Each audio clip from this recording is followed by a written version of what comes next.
audio, this no audio. Okay, live stream. okay. Here we go. I am here with our guests from Down to Quest, and I am the host of this panel. My name is Tessa Marrow, and Did we make I it? am a volunteer for the LANFest organization, We are and I live help and out with going. random stuff. Sometimes I Okay. stream on Wednesday nights, sometimes I organize or host or put together panels and workshops. And I'm very excited to have our panelists here to talk about the topic of streaming. And to our panelists from Down to Quest, I'd love for you both to introduce yourselves. Hey, what's up, everybody? I'm DTQ Jack from Down to Quest, and this is my buddy Toasty. We're one of three co-founders for our channel Down to Quest. We're a bit of a unique stream on Twitch. We're a 24/7 live collaborative broadcast. So there's like 8 of us or so that all collaborate and work on one channel, keeping it live around the clock. And we've been doing this for over 3 years now. So we have taken a bit of a different approach to streaming and have found a decent amount of success with it. So we're here to talk with Tessa today and help share some of the trade secrets with you guys. Hey guys, I'm Toasty. One of the other co-founders. Uh, yeah, I'm here to help you guys and spread the knowledge that we've gained from the 3 years of doing this almost every single day. So glad to be here. Wonderful, thank you. And there's nothing better than secrets and knowledge. We all love a little bit of both, right? Exactly. So, for the viewers on stream, feel free to ask questions at any time, jump in, say hi, say whatever, as long as it's respectful and appropriate. We definitely want any kind of audience participation to make it more interesting. For sure, for sure. So, the question that people always ask, like no matter like what career, what field you're in, is like what got you to the point? Like how did you all meet? Like you said there's three co-founders. How did you all kind of like meet and become Down to Quest? So me and the other piece of this triangle, the CEO, we actually met playing Smite. We just paired up together in an online game and immediately like added each other as friends, started gaming, and he'd always talked about, man, it'd be so cool if we could just all like live in the same house and play games together. And over a few years of plotting and planning, he got it all together, and we put a Craigslist ad out, and actually that's where we found Jack on Craigslist. Wow. And yeah, we kind of always had the mentality like, what do we have the most fun and feel the best doing, and that's just gaming with our friends. So why not try to find a way to make a living off of it? I absolutely love that. That is definitely how I view life. Um, I used to game like 24/7, mostly on Counter-Strike, and Okay. until I got pregnant about 10 years ago, and I'm like, "Oh shoot, like what do I do? Like it's going to prevent me from, putting all these hours into gaming." And I'm like, "What if I turn my kids into gamers and then they There you become my go. gaming buddies?" So now they're both about 10, 11 years old, and they are my gaming buddies. I played Valorant with my daughter for several hours yesterday, and they are like Dude, that's awesome. hardcore gamers. And I take them to LAN parties, and we all kind of just like play 24/7 out there. It's so much fun. That's amazing. And that's really cool to hear because like part of our kind of mentality at Down to Quest is to kind of showcase and really demonstrate the camaraderie and relationships that people can build through playing video games and, just like having fun with each other. And, I totally didn't even really think about the fact that it's a great way for families to bond and connect with each other too. It's like it's a way for all humans to get along with each other is just playing games. And I think it's something that like people are starting to understand more and more where like video games kind of used to be this taboo thing. Oh, it's only for those people, it's only for dudes, it's only for nerds, it's only for Right. whatever. But people are realizing, oh, this is a part of being human, is playing games and having fun with each other. It's something for It everyone to do, it it makes and it life kind of so starts much streaming. better. I always wish more people would play games to realize it's just so relaxing to the mind. It's the best thing ever. And if I had like if I had to count how many stories I have of really great friendships I've made through video games, like how you all met, like it's countless. for It's the sure. best thing ever. And that's It's why it communities like LANFest is so important because a exactly. lot of people will, you meet people that play the same games and you get together and you make these friendships. And I've made several friends through this community. It's I feel like wonderful. the festivals also kind of put into perspective because you could be like, oh, I have all these friends online, but then you actually see how many not only friends you have, but how many people that are also interested in the things you're interested in. You're like, wow, this is not only it's a huge community already, but this is the amount of people that decided to take time out of what they're doing just to come here and celebrate this. Yeah, I love that. And so before you like are you all doing like podcasting for a full-time job or do you have side jobs on top of that? And what did you do prior to getting into this So streaming house? for the last, I'd say almost year, roughly about a year now, we've all been full time. All the main like owners have been full time, and we can say this is our one and only job. Um, Before that, we were pretty much we all had part time jobs or side gigs, and whatever the stream didn't pay for bills, we covered. And that was kind of always the mentality was get it to the point where the stream can cover our bills so we can not have to go work a second job and fully commit to creating better content. I love that. That sounds like a dream job to me. I would love to just sit down and just be able to talk. Well, I kind of do that for work. I talk to most of my job is, communicating, collaborating, and talking to people. Not always live. Some a little bit of it is live. 10% of it.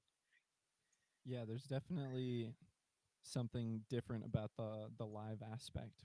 Like you'd think that it would be different because it's still through the computer, but when you're streaming it really does feel at times like you're entertaining a room full of people, you know. They've got all their eyes on you and you're responsible for their attention. Like if you're boring or caring about things that other people don't care about, you know, that turns people off.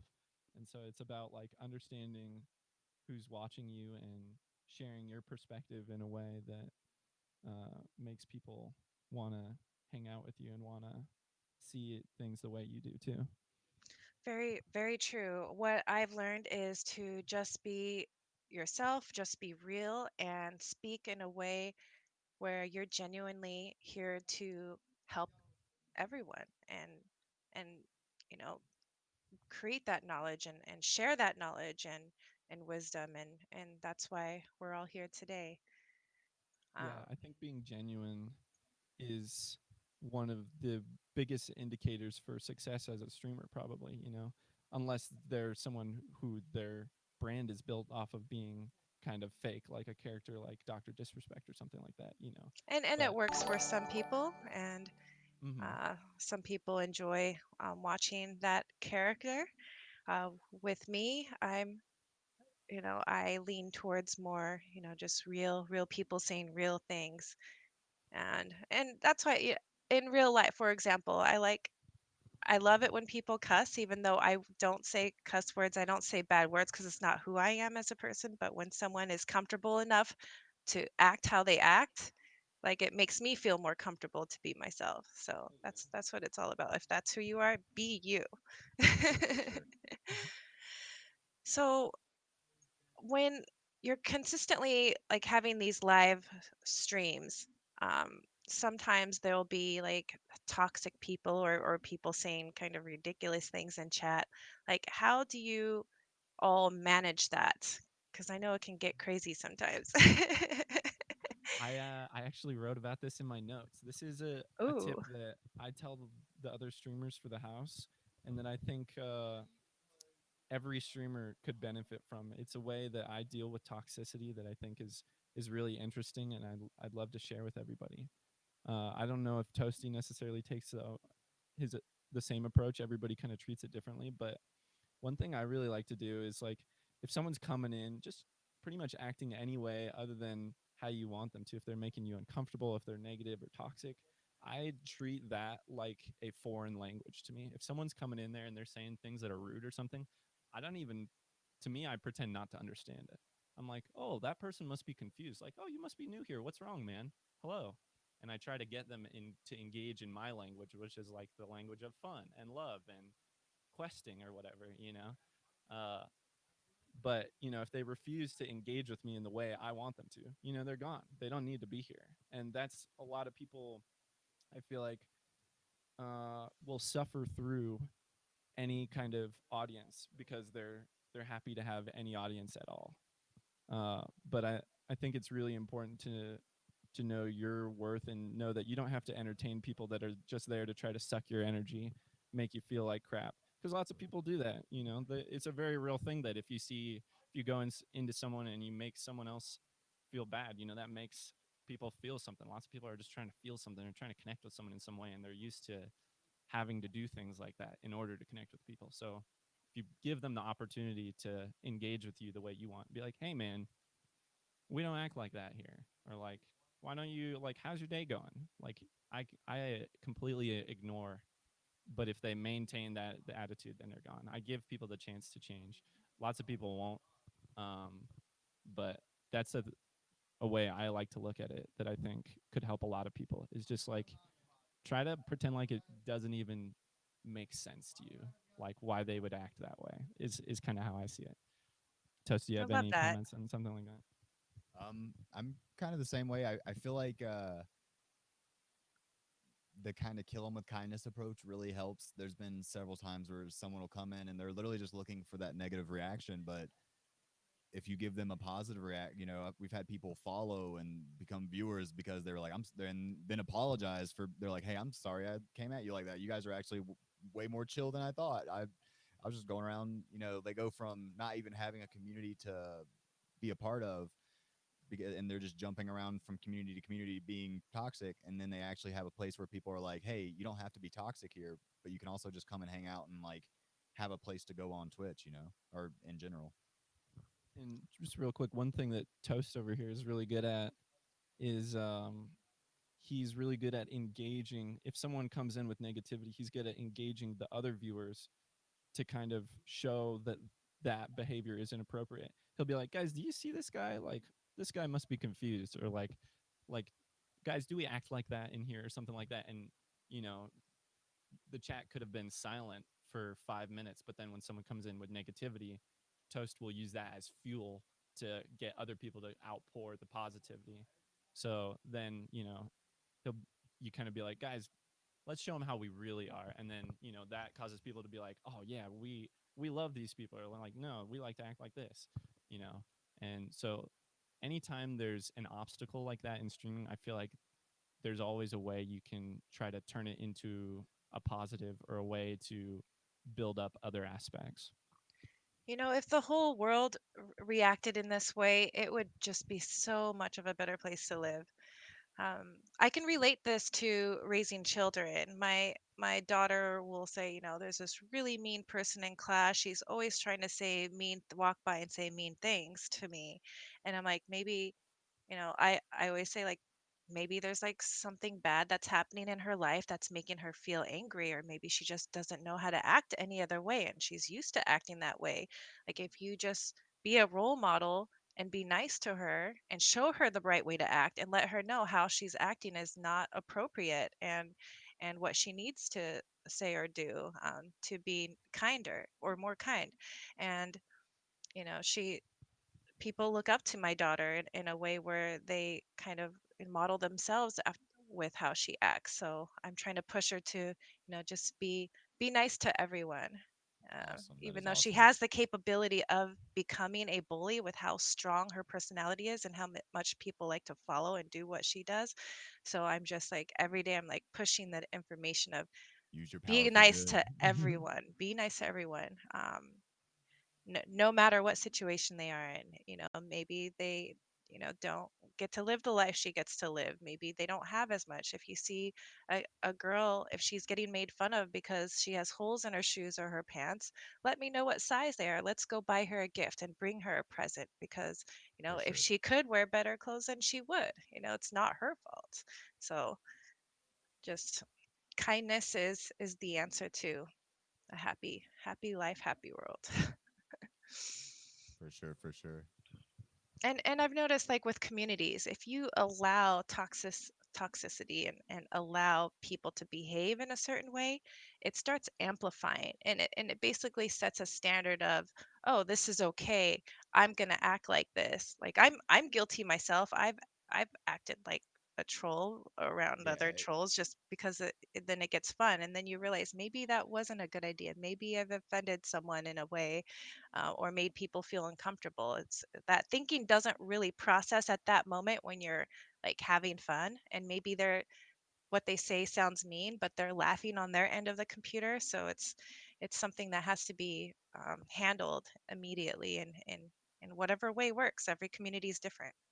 well, not only that, but I think there's, there's a big difference between, maybe knocking your buddy off of a cliff in Fortnite compared to like, like just using like hateful language towards someone. There can be, there can be the jestful, like, and sometimes people will get mad at the playful stuff. It can be infuriating, and especially in the right, or the wrong context, or in the, if they're not in the right mindset, that can really tilt someone. But it's kind of like, would you rather have the, if you're gonna have toxicity, would you rather have the joyful every now and then will like friendly fire toxicity, or would you rather have people, you know, being, racist or something? Because like you said, Right. it gets out of hand. You go into some of these bigger communities where you can tell that they've never really worried about banning people that say ridiculous stuff, and that'll be half the chat sometimes. And that's something that we've kind of always said we never want to have. We would rather people come into chat and be able to interact and have like a genuine conversation compared to 25 people spamming emotes about how we missed a shot or something like that. It's all about the playfulness. Yeah, playfulness is fun, and it makes it like if people are acting playful in that way, it's showing that they're excited and they're comfortable. Yeah, um, exactly. They're comfortable enough to kind of make those. You wouldn't make those jokes with everybody, but they're like, "Oh, I might try this out because we're kind of buddies and we can laugh about it." I love it. So you said you've been doing running streaming house for you said 2 years now. 3 years, three over three years years now. Yeah. 3 years. So after doing something for so long, you kind of like have, these rituals or habits, or wait, like things that are just going certain ways. Like if you can Sure. go back in time at the beginning of building this brand, is there anything you would change about it to make it go a little bit of a different direction? That's a very fascinating question. Uh, we're always so focused on the present and moving forward here at Down to Quest. Really don't take too much time for reflection. I don't think, but it's definitely worthwhile. I'm trying to think. I mean, our our stream and our business has always kind of been about constant adaptation. We're always looking for different ways to do things, better ways to do things. Um, so I feel like there there aren't many few things that we're like stuck with that I would get rid of. I'm trying to think. It's like it's tough to want to change anything because yeah, it does feel like we're just kind of in a constant state of like evolution where we'll try this thing, we'll try doing this thing or doing this way, and then that might not be so successful, so then we won't do that anymore, and then we'll try this, and oh, we have success with that, so we'll put a little more energy towards that. I feel like that's kind of the way we've always done things. I don't know. What about you, Toast?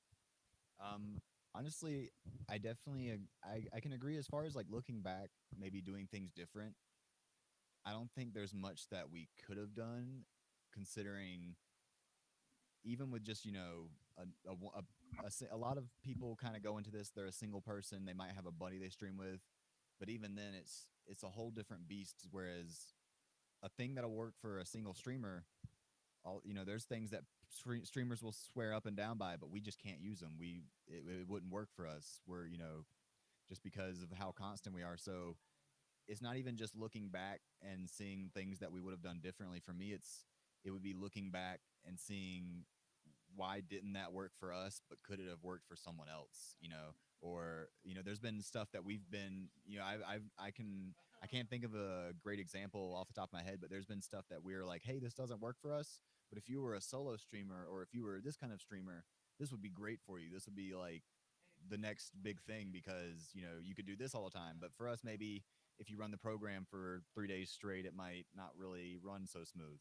But most people don't run programs for 3 days straight. So that's really how I would say we don't I wouldn't really change anything that we've done. I would just maybe use what we've done in the past as we use a lot of what we've done in the past as like ways to make a decision. I'd say if we're going to try something new, we're like, well, remember when this kind of was like that and didn't work out, or hey, well, that almost worked out really well, but it didn't have the one thing that this does have, you know? It always makes me think of like people asking me the question like if you can change one thing about your past, what would it be? Like I don't want to change anything. I love my life now and I Exactly. love where it's going. And changing anything in your past gives you that butterfly effect. I think that was like also a movie, The Butterfly Oh Effect yeah, with Ashton Ashton Kutcher. Kutcher. Yep. That was a really great movie. You change one little thing about your past and your whole future goes a completely different route.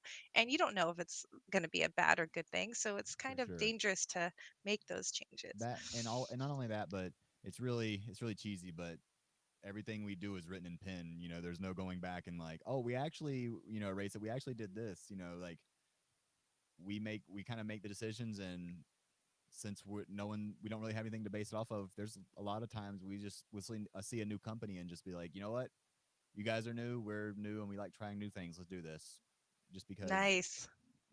worst case scenario, we didn't try it and it would end up being cool. Best case scenario, you know, we get something that's great for the stream. Like it's kind of a win-win either way. Your community, you're not going to lose your community if you try something for a week and then you're like, you know what, guys, that didn't work. We're going to stop doing that. Like if you're losing a community over that, that would be I can't think of a yeah exactly. That's not a community. You said working with other businesses. One thing that makes an organization or company like successful is building partnerships and relationships with other companies. Like in what Absolutely. way, I'm just like making up questions on the spot. In what ways does streaming house, a down to quest streaming house, do collaboration projects with others? Like aside from maybe possibly being a guest on the show, or like what other partnership like opportunities are there? Like how do people know like what to reach out to you for? Yeah, we have guests over at the house quite a bit. That's definitely a big part of what we do. Okay. And then we work with all sorts of different companies and brands that we're partners with. We had a couch company, the couch that we're sitting on. They reached out to us and just wanted to like do a little promotion, so they gave us a couch, and we gave away 2 couches to our community Wow. over the past year. And that's just like, and that was just a very small. We're not technically affiliated with them in any way. That was just a company that reached out to us, and it's about seeking opportunities like that that are unique to you, because how many other streams have a couch on their stream? Probably not Right. many. We're It's about seeking those opportunities that are specific to us. Like, okay, we're a house, like we should be reaching out to like Kenmore for appliances and stuff like that, because they probably don't sponsor any Twitch streamers. It's and everyone, the goal I feel like is to have something that's unique about your stream that you can go, okay, no one else is like this. So then that will provide you opportunities, whether it's with a company or events or stuff like that. But um, the fact that we're a streaming house, for instance, allows us to have this opportunity to talk with you, and like that's a great opportunity and way to collaborate. Um, but yeah, I think seeking like you're never too small to work with other companies or brands or organizations, even if it's other streamers.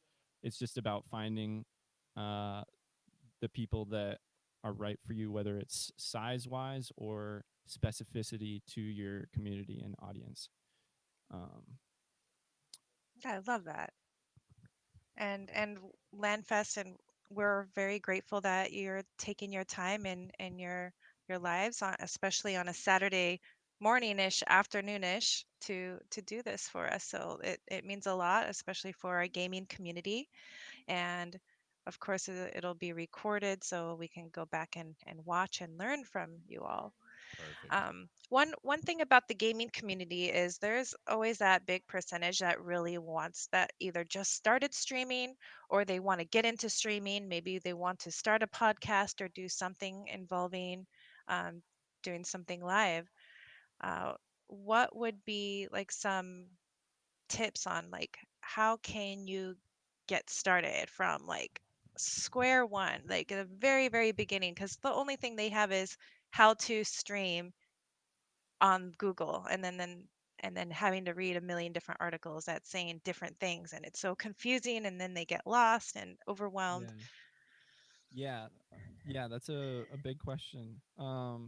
There's all sorts of different ways to stream, and I think that's one of the coolest things right now is like streaming is blowing up, so they're creating all these different ways to do it. You can do it on your phone, you can stream from your Xbox. You don't have to have a crazy computer with a webcam and a nice microphone like this. Everybody, almost every like American, I would say, or most people of the world at this point have the tools that they need to stream in some way. And all streaming really is sharing. You're sharing whatever it is you're doing. Lots of us play video games, but people stream all sorts of different stuff, whether it's conversations or hobbies or anything. Um, so I think I always encourage people just start streaming as soon as you can. Figure out how.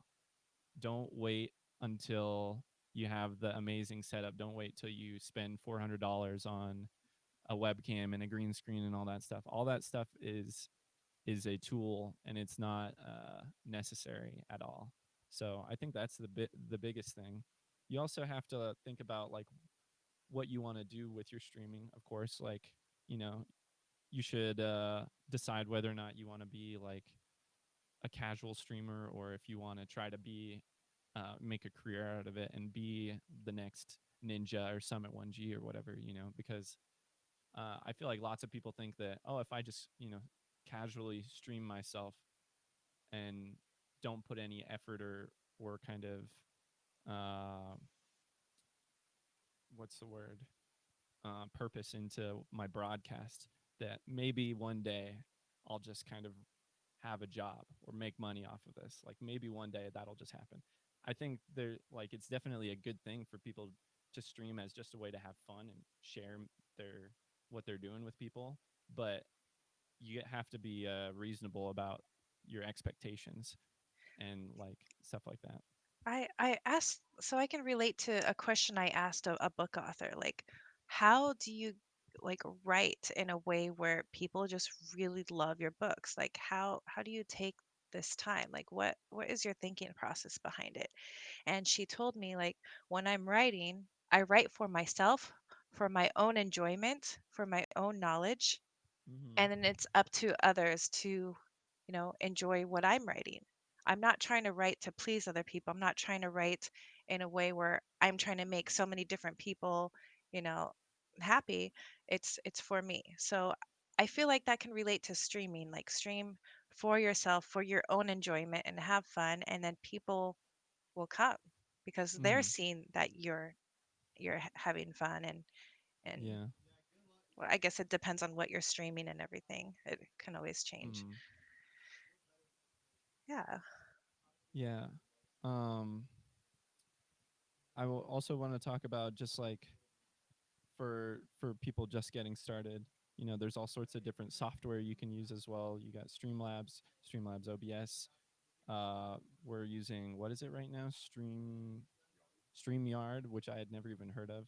Uh, there's all these different tools and softwares, and things are only going to become more and more accessible to everybody. So, if this is something you want to do, keep seeking it out. Also, that just makes me want to talk about real quick is like there's always new platforms and technologies coming out for streamers and streaming as well, and that seeking those out is one of the biggest advantages you can create for yourself. Because we've worked with all sorts of different companies over the years that have been, creating projects for streamers. There was one that like allowed viewers to dare us to do stuff for a donation, and we would do all these crazy dares.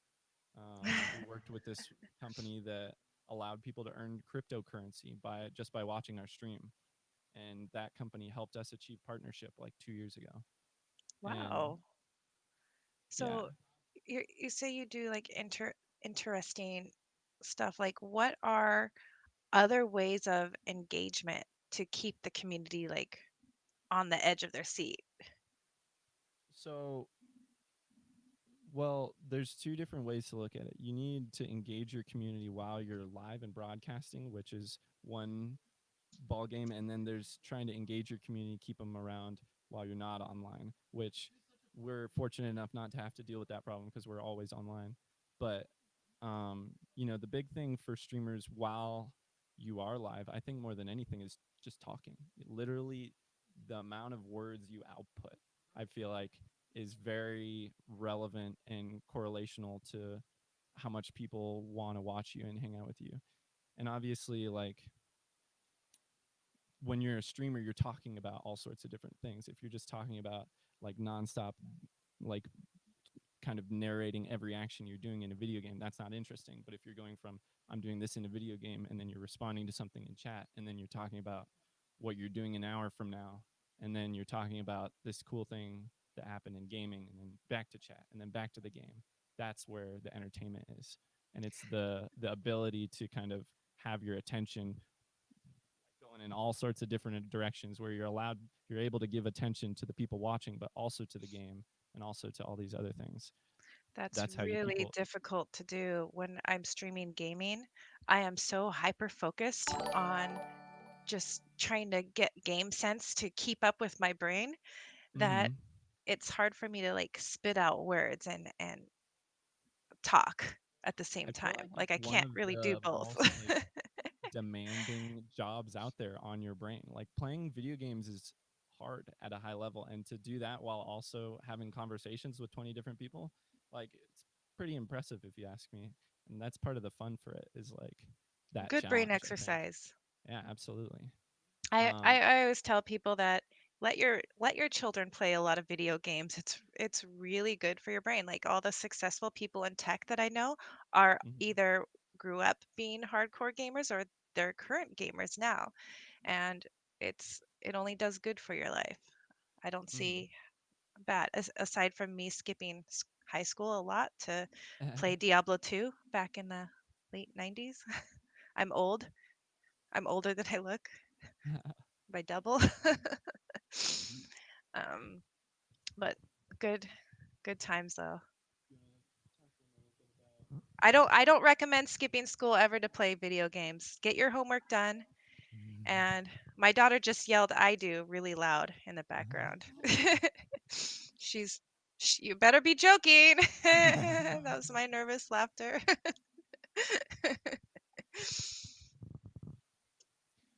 Yeah, I would say the engage.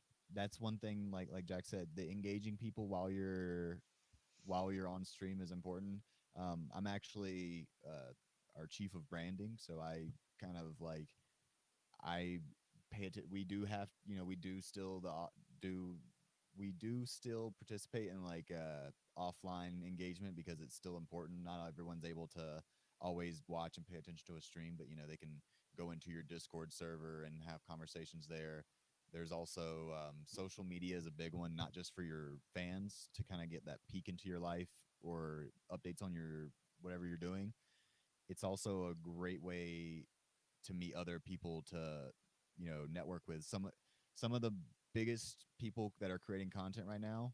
If you go and check their social media, most of their stuff is them tagging other people or participating in replying to other people that are also big content creators, because that's one of the way that not only you engage with other people, but then your audience, you'll see all their fans are liking and commenting. Oh, look what so and who said. Look what they said. This person, or and then that's also something for them to talk about once you go back live. So a lot of that offline engagement can bring more interaction for the online engagement, which I think is really important. People will come in and be like, "Oh, I saw on Twitter you were at the boba place. What'd you get? You know, I love boba. Like little stuff like that can lead into a 30-minute conversation with your chat, which that's, you know, a 30-minute conversation with your chat for some people is really big.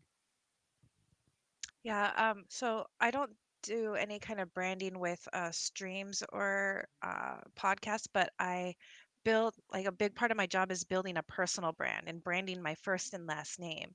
And one big thing that really helps with branding is exactly what you said is building these offline engagements. I spend a lot of time on social media, which looks like I'm like not working and being on social media, but it's a big part of my Yeah, job is it's to talk to I tech influencers scrolling and through Twitter is I'm on the oh clock, yeah, you know. exactly, exactly. And just like keeping these connections. You don't just talk to them one time and say, "Hey, let's do a business opportunity." They're like, "Why are you messaging me? Are you trying to like get personal gain or personal benefits?" I I build these genuine connections with people and get to really know them and really understand, what they do at their work and get them to understand what I do. They're interested if you're interested, and then you kind of like then these like work collaborations kind of happen over time. Sometimes it's years down the road, Exactly. sometimes weeks. It really depends on. Sometimes it's the day you guys meet, you know, you like one of their tweets and they're like, "Hey, I've been liking your stuff for a while. Let's play a game." And then other times you'll be following someone and they'll be following you for months. I mean, even YouTube, for example, there's people that I never am able to tune into their stream, but I watch almost every YouTube video they upload. And is for a solo streamer, that can be almost your second stream essentially. You know, there's not, if you only stream afternoons, that's a whole, you know, 18 hours of the day that people aren't going to be able to watch you if that's when their free time is. So stuff like YouTube, Instagram, even if you don't have the social media platform, if you don't have a Twitter, if you don't have a YouTube account, make it for your brand, because not only will it be helpful in the long run, but it'll be helpful in the short run to go ahead and have, if you're already putting YouTube videos up, even if they're not getting that many views, in 10 years or in 5 years, when you're sitting there with a bunch, you know, a bunch of subscribers, going back and being like, oh, this is when they hit that point, they had content. Or if somebody finds you having all that content for them to binge on, you know, there's, the more you can put out for your community and every platform for them to get to, the better. I That's something I've always seen that's worked for us and worked for other streamers, is take your content and literally throw it onto everything that like, if you don't have a Reddit, make a Reddit, like literally all of it. It's one of the most beneficial things to your stream. My kids watch a lot of streams, but they like to watch YouTube. They follow Exactly. YouTube streamers, and most of them are all recorded versions of the stream. And it's always interesting to know like that their taste in streamers is completely different than mine. They like the really loud, rowdy ones that scream a lot on camera, that it's like, "Oh my God, like I can't handle it anymore." Yeah, I'm like, exactly. okay, The now I bummed out people. understand why they make that kind of content because the type of audience loves that kind of content. And some people don't like watch. I mean, some people just don't like watching live streams. They Yep. would rather watch the YouTube video. They would rather, you know, watch the doctored content. So that's why it's important to, you know, clip your stuff, highlight your stuff, and put it out there. Even making highlights on your Twitch channel, people go through Twitch looking for highlights. They're like, let me see who did the coolest thing on Rocket League this week. And if Jack has a highlight of him having an amazing game, that can lead to them coming to our channel. You know, like it's great to see the way you're able to reach different audiences by just even putting your different type of content out there. You know what I really love is when streamers are willing to play games with viewers. For one example, my son, the only time he's 11, the only time he watches his favorite streamers is when he's begging to play games with them. And he'll just Oh, keep okay. asking and asking like, "Oh, I'll carry you. I'll carry you in Rainbow Six Siege if you play that game." And he's trying so hard to get on everyone's streams.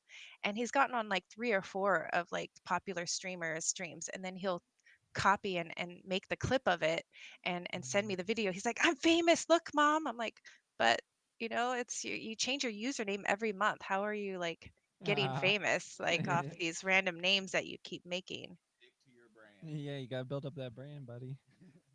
exactly. But that's not something that he has a concept for yet. Yeah, But definitely not.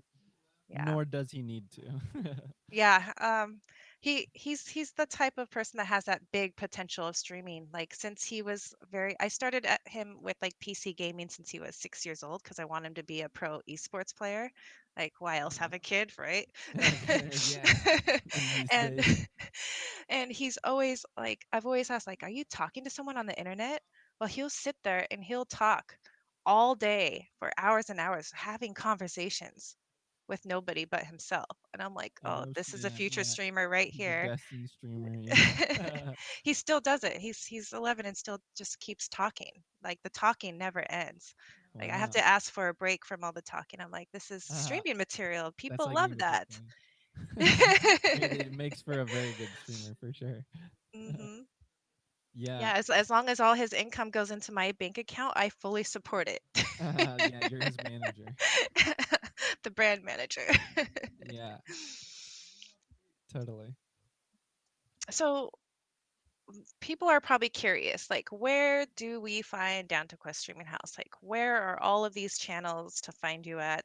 YouTube, Twitch, It's all down to Quest. You just Discord. type in down to Quest on it on literally anything. Down to Quest. On Twitch, on We'll YouTube, look on this up, Twitter, and Facebook, it's Instagram, everywhere. all of it. IG, Facebook, Just Instagram. yesterday, I actually had someone download Twitch and make a brand new Twitch account, and they just typed in down, and we were because we were live, we're the first thing to pop up. So yeah, we've been really pushing down the quest, and thankfully, one thing, do this before you decide 100% on a name. Check all your social medias. We got really lucky and picked the name down to Quest, and and then as we slowly got different, you were like, "Oh, we got to make a Twitter." Our name was open on everything. Yeah. But that is one thing. Like, build your brand, but make sure that no one else has your brand. Don't name your stream. Don't be like the Coca-Cola Bandit, because not only because not only do you like, I actually know a guy who he has Dorito in his name, and Dorito contacted him, and they like made him take off his emotes and stuff like that. Like, Ooh. it was silly, but make sure if you're going to commit to a brand, do that little bit of research just to make sure you're not stepping on anybody's toes, or you don't have to worry about some random guy having he made an account on Twitch 6 years ago, and now you Oh can't dear. now you can't get your name. My favorite brands are always the names that have a lot of story to it, a lot of meaning to it. Exactly. If someone, I would say, we actually, most of the names in the house. I mean, Jack's gamer tag is Jack because that's his name. But it's nice to see everyone has at least like a 1 to 2 minute explanation of their name and their gamer tag. And even when you get people in chat, that is one of the best starting questions. Oh, your name's so and so. How'd you get that name? Or, oh, you must like this. Their name's Rainbow Six Master. You play Rainbow Six? Have you played all of them? Like, little stuff like that. My gamer tag is what you see on the Twitch chat.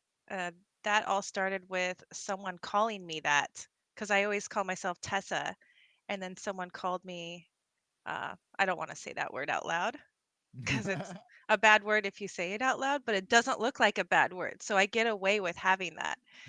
Which is funny, because like for example, my Riot Games username is that word except drop the K, so it looks even worse. And I was at Riot Games and for like some kind of hackathon, and they all made us jackets with our gamer tag on the back, our Riot Games name, and they're like, we were so freaked out when we printed your jacket that they had to have a meeting whether they should ban my account or not. And they're like, you know what? That's We great. decided we're going to approve your username just because we know you and you don't mean, anything Beautiful. bad. Beautiful. So that was a good memory. I wish I brought that, I have it upstairs. My Riot Games jacket with that word on it. Yeah, I think we're doing another panel tomorrow that's specifically about building a brand and branding.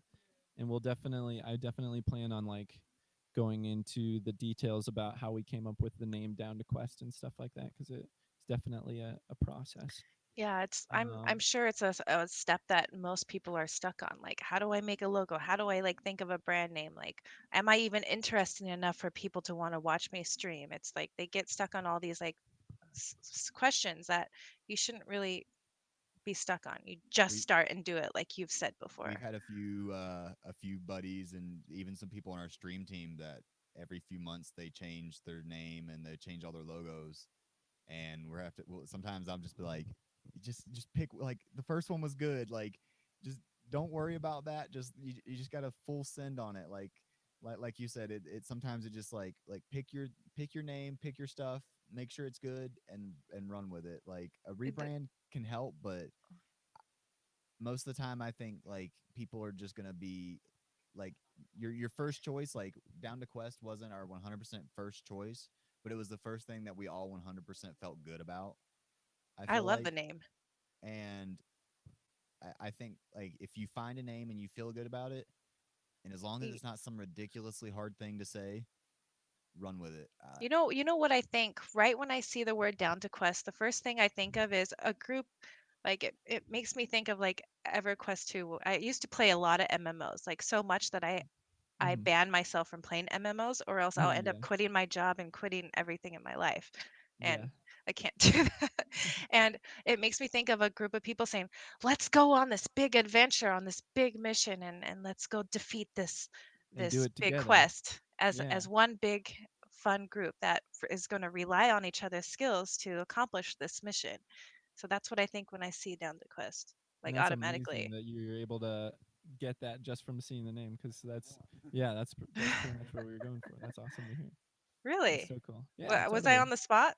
Dude, you pretty much nailed it. Yeah. I mean, yeah, obviously there are a little more like fine details, but the we wanted the name to kind of communicate just the idea that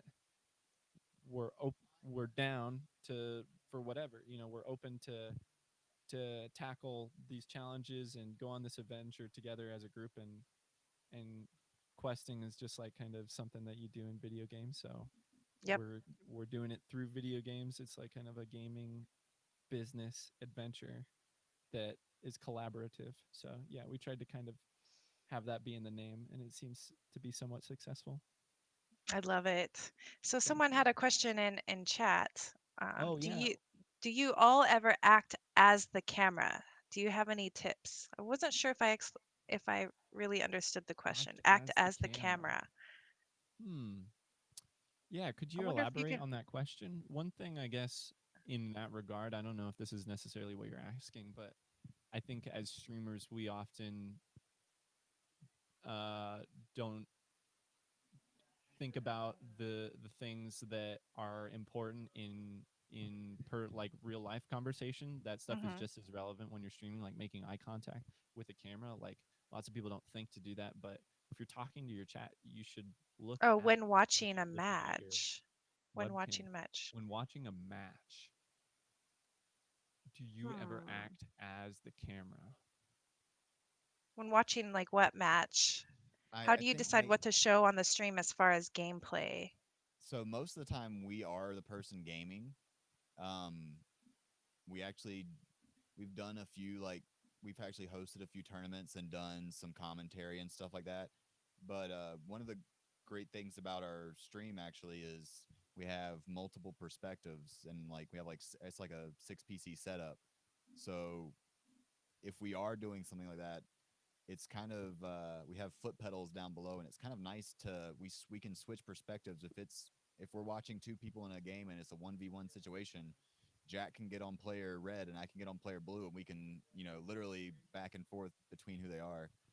I'd say the main thing, if you're a solo streamer and you are trying to get into commentary, um, a lot of the time, if you can, don't be in control of the camera. Like like a lot of like if you're watching RLCS, World Series, they have a guy there.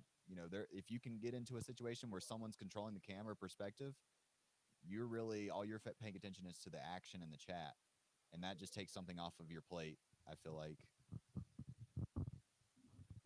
Thank you. Does chat have any questions? We Yeah, give us some are questions, chat. yeah, more questions. Let's make this collaborative. I'm running out of questions. Let me check my notes and see if I have anything that I wanted to talk about. One thing I did want to talk about if you're trying to become a streamer, um, one of the biggest things that I feel like's worked for us as far as putting things into perspective, not only for growth for yourself, but just like kind of to help the grind, is you got to set goals for yourself. They don't have to be ridiculous goals, but and not only do you set the goals for yourself, but you share those goals with your community. You know, follower goals, subscriber goals, sometimes even, just like viewer goals. Like, I want to get 10 viewers. Go find your friends and tell them to check out our stream so we can hit 10 our 10 viewer max tonight. Like, little things like that will really help, not only, like I said, not only put into perspective where you are and where you're growing, but it'll really help your community see what they're capable of. Our community loves being able to accomplish things, and like, we love setting goals for our community. And it's not only a reward for you because you reached your goal, but it's a reward for your community because they all helped that happen, and then they get to enjoy whatever that goal was. Oh, we get a new webcam, now we all get to see your face, that kind of thing. Like, that's, I love and that.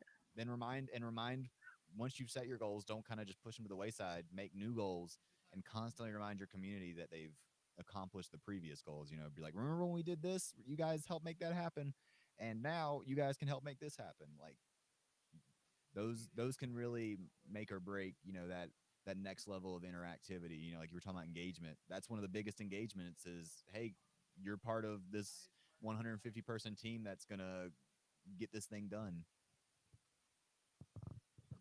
Yeah, we have people who are a part of our community that, that'll gift subs and stuff like that. And I feel like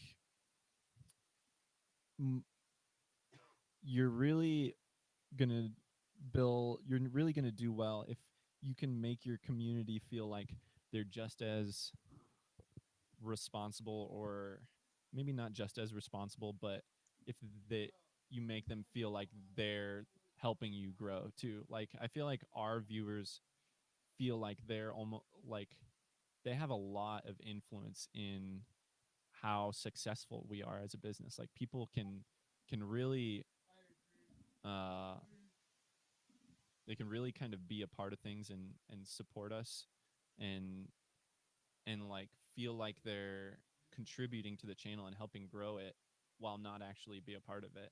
And if you allow, like, when you set goals like that, you kind of give them that feeling. So it's like, oh guys, we hit 1,000 subs, and now we get to celebrate in this way and do this super fun thing that's fun for everybody. um, There's a couple questions above. How much streaming do you do during a particular week? I know you've mentioned sometimes you'll do like a 72-hour stream, or I can't So recall. we're literally live 24/7 every day, all day. um so I guess we stream as much as you possibly can in a particular week. As far as, it's like 178 hours a week. Me personally, I take the most hours on in the house as far as individuals go. And I stream 6 day or 7 days a week, most weeks, 2 a.m. to 8 a.m. So that's six times Wow. seven. That's like 42 hours. I stream 42 hours, but I'm on the high end. Most people stream 4 to 5 days. I'd say for a content creator, like a solo content creator, it's not necessarily the amount of time you put in, it's more of the consistency Yep. and the schedule. If people know that you're always going to be live, or like you know every weekday 5 to 9, if you can hold to that schedule and be super consistent, that's way better than you streaming more hours than that just scattered randomly throughout the week whenever it's convenient. Also, I saw the question, what do you think streaming will be like in 10 years? Hopefully by then, I think VR will be a lot more accessible, but I also think stuff like 3D projections will be a lot more accessible. And I think it'd be really cool to kind of have, like, it then almost becomes like you can have streamers either sitting beside you playing the game, like our whole setup is sitting beside you and we're like, actually part of that, or kind of like in the streamer's point of view, the audience could be actual people. Like I could have a headset on or like Google glasses, and as I'm playing my game, I look over and I have 100 viewers. I see 100 people all beside me, like cheering me on, or like giving me the thumbs up, or they're like in their hands they have our emotes kind of deal. Like there's the possibilities, the way technology is growing. It's I crazy. I can't see it going anywhere other than way beyond what we're imagining. I completely agree with that because at the moment the biggest issue with VR is it's not affordable for most households like computers were when they were first new, a new technology, and people don't really understand like when they think VR they're like, oh, maybe you can watch some movies on your Android device and stick it on a little goggles, but I don't want to put this big heavy object on my face. And they think maybe it's just for gaming, but they don't really know yet that it has endless possibilities with VR. It can be used for so many things that are for the greater good. For example, maybe prison inmates that's been there for 30 years need to be um, get used to what the real world looks like. So they use VR to practice, or Dude, maybe definitely. for, virtual classrooms for, um, so maybe, just learning how to do things. It's really the Quest 2 is very affordable now, ships this month. Yeah, I think I saw it was around $299, which I've never seen a VR headset that cheap. Yeah, And, it's getting cheaper for sure. in the near future, 10 years down the road, it's things as headsets become so lightweight that you don't even feel it on your head at the point where they're, $50 to buy. It's going to be in once it's in every household, then I think that's when the technology is going to just amplify like crazy and Oh, more it's gonna go developers. crazy. And then more developers are going to be wanting to build applications and more things, like for example something as random as, oh, maybe I want to build a construction application where you can build out what you want your company or your building or your house to look like before even seeing it in person. You can see like the whole, like Yeah, the real view of it in VR. Like just endless money opportunities too, but yeah, we're just not there yet. yeah. I think specifically what we'll see with streaming is we're gonna create technology that will allow people to connect more intimately. So I think like Toast said, Hmm. it's about like the streamer looking out and seeing like hundreds of people watching them. I think that would be really cool. But also like I think probably the biggest thing will be giving viewers more tools to connect with each other. So I think Hmm. the biggest thing is feeling like when you go into a ninja stream, it should be like going to like a NFL football game. You know, you should be like you feel like you're entering this arena full of people and you're in this giant environment. Or if you enter a stream with like 10 people in it, it should feel like a little speakeasy, you know, like these streams could take on their own virtual environments that reflect the community and audience and that and they have. Like and our the stream specifically would look like some sort of like lounge, probably, like, or I mean literally it would probably be like a party house if that's we going to were be so much fun. to choose what someone felt or experienced when they clicked in our stream, you know, in a VR experience. It would be The like knocking on our door and coming in, and you open the door. There's just people gaming and having fun and like all virtual sorts of LAN craziness party. going on. Yeah. So how I imagine it is you can take your phone and like scan yourself and you can make an avatar of yourself and be able to do these VR live Oh yeah. streams Just the way and that we have it more have realistic. the through like Snapchat, we have our own little emojis or whatever. I'm sure Hmm. that'll be like the thing you do when you get your phone. You set it up on like a thing and it scans you, and then you have your like your avatar that you use for all your VR stuff or whatever. It's gonna be crazy. Any Exactly. And like last so many questions? different versions of Chat. you. Yeah, we're running on an hour now, so maybe I can grab one more question before we close it out.